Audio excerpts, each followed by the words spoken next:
গরম, শীত, বর্ষা কিংবা রমজানের ইফতার যখনই হোক না কেন পেঁয়াজু আমাদের সবারই ভীষণ পছন্দের একটি খাবার। আসসালামু আলাইকুম এভরিওয়ান, ওয়েলকাম করছি আমি নতুন আরও একটি ভিডিও দেখার জন্য। আজকে আপনাদের মাঝে শেয়ার করব বিকালের নাস্তার খুবই মুখরোচক একটি রেসিপি পেঁয়াজু। আশা করছি ভালো লাগবে আমার আজকের এই ভিডিও। ভালো লাগলে চ্যানেলটি সাবস্ক্রাইব করে রাখবেন, ফেসবুক থেকে দেখলে আমার পেজটি ফলো দিবেন। তাহলে চলুন শুরু করি। প্রথমে এখানে 1 কাপ পেঁয়াজ নিয়ে নিয়েছি, আর পেঁয়াজগুলো একটু মোটা করে কেটে নেবেন, তাহলে পেঁয়াজুটা অনেক বেশি খাস্তা হবে।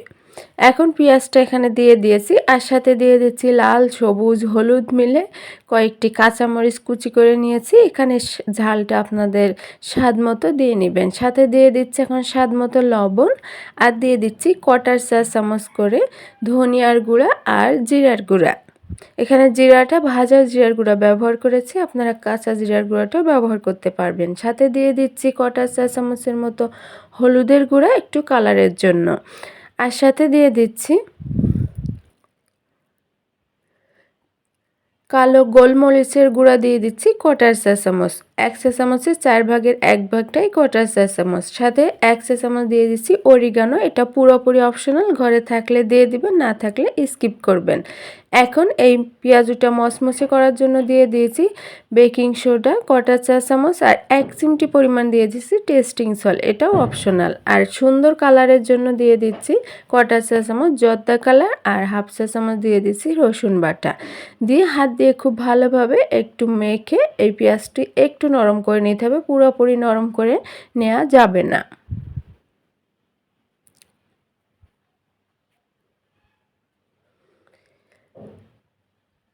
একটু নরম হয়ে আসলে এটি এক সাইডে রেখে দেব। এখন এখানে বেসন অ্যাড করে দেব, এজন্য বেসনটা একটু চেলে নিচ্ছি। এখানে 1/2 কাপ দিয়ে আমি 2 বার দিয়ে নিয়েছি বেসনটা। এখানে প্রায় 1 কাপের মতো বেসন আমি ব্যবহার করেছি, আপনারা আপনাদের পরিমাণ মতো বেসন এখানে দিয়ে নেবেন। এখন এই বেসনটা একটু টেলে নিচ্ছি, এতে করে গোটা থাকলে সেটা গুঁড়া হয়ে যাবে। এভাবে হাত দিয়ে গোটাগুলো গুঁড়া করে নিয়ে টেলে নিচ্ছি। এখন এখানে পানি দিয়ে আমি এই বেসনটা অর্থাৎ পেঁয়াজুর এই ডোটা মাখিয়ে নেব।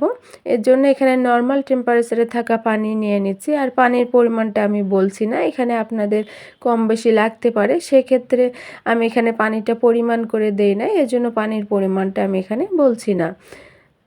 এই ডোটা কিন্তু একেবারেই নরম হবে না, আবার খুবই শক্ত হবে না, এরকম করে এই ডোটি মাখিয়ে নিতে হবে। আর এদিকে তেল গরম হতে দিয়েছিলাম, তেলটি গরম হয়ে গিয়েছে, সেখান থেকে এখন আমি পেঁয়াজু দিয়ে দিচ্ছি। কীভাবে দিচ্ছি সেটা আপনারা স্ক্রিনে দেখতেই পাচ্ছেন। এটি কিন্তু সমান করে দিচ্ছি না, আমি জাস্ট ধরেই ছেড়ে দিচ্ছি, তাহলে পেঁয়াজুটা এরকম খাস্তা হবে আর দেখতে একবারে বাজারের পেঁয়াজুর মতো লাগবে।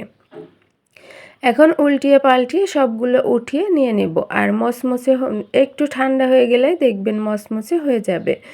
তো ভিউয়ার্স, আশা করছি ভালো লেগেছে আমার আজকের এই ভিডিও। ভালো লাগলে চ্যানেলটি সাবস্ক্রাইব করে রাখবেন, আর ফেসবুক থেকে দেখলে পেজটিকে ফলো দিবেন। আমার এই রেসিপি ট্রাই করলে অবশ্যই আমাকে কমেন্ট করে জানাবেন। এখন মুচমুচে হয়ে গিয়েছে, এটি আমি চুলা থেকে নামিয়ে পরিবেশন করে নেব। এই পেঁয়াজু যারা পছন্দ করে তারা এভাবে করে একবার বানিয়ে দেখতে পারবেন, আশা করছি হতাশ হবেন না। বিকালে চায়ের আড্ডায় কিংবা দল বেঁধে আড্ডা দেওয়ার সময় পেঁয়াজু খেতে কিন্তু খুবই ভালো লাগে। সবাই ভালো থাকেন, সুস্থ থাকেন। অন্য কোনো ভিডিও নিয়ে আবার চলে আসবো। সবাইকে আল্লাহ হাফেজ।